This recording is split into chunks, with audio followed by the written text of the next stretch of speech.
coal. I suffered dreadfully, and no one cares.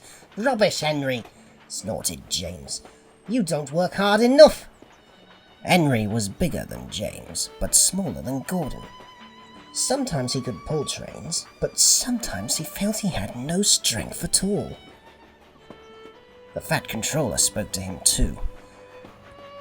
You're too expensive, Henry. You've had lots of new parts, and new paint too, but they've done you no good. If we can't make you better, we must get another engine instead of you. This made Henry, his driver, and his fireman very sad. The Fat Controller was waiting when Henry came to the platform that morning. He had taken off his hat and coat and put on overalls. He climbed to the footplate, and Henry managed to start, but his fireman wasn't satisfied. "Oh, Henry is a bad steamer," he said. "I build up his fire, but it doesn't give enough heat." Henry tried very hard, but it was no good. He didn't have enough steam, and they stopped outside Edward's station. "Oh dear," thought Henry sadly.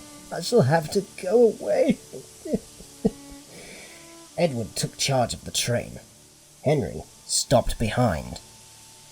"What do you think is wrong, fireman?" asked the Fat Controller. The fireman mopped his face. "Excuse me, sir," he answered, "but the coal is wrong. We've had a poor lot lately, and today it's worse. The other engines can manage. They have big fireboxes. Henry's is small and can't make the heat. With Welsh coal, he'd be a different engine."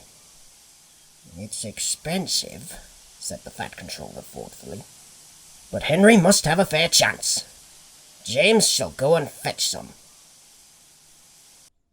When the Welsh coal came, Henry's driver and fireman were excited. "Now we'll show them, Henry, old fellow." They carefully oiled all his joints and polished his brass till it shone like gold. His fire had already been lit, so the fireman made it carefully. He put large lumps of coal like a wall round the outside, then he covered the glowing middle part with smaller lumps. "You're spoiling my fire," complained Henry. "Wait and see," said the fireman. "We'll have a roaring fire, just when we want it." He was right. When Henry reached the platform, the water was boiling nicely, and he had to let off steam to show how happy he was. He made such a noise that the Fat Controller came out to see him. "How are you, Henry?" "Beep, beep, beep," whistled Henry. "I feel fine." "Have you a good fire, driver?" "Never better, sir, and plenty of steam." "No record breaking," warned the Fat Controller, smiling. "Don't push him too hard." "Henry won't need pushing, sir. I'll have to hold him back." Henry had a lovely day. He had never felt so well in his life. He wanted to go fast, but his driver wouldn't let him. "Steady, old fellow," he would say.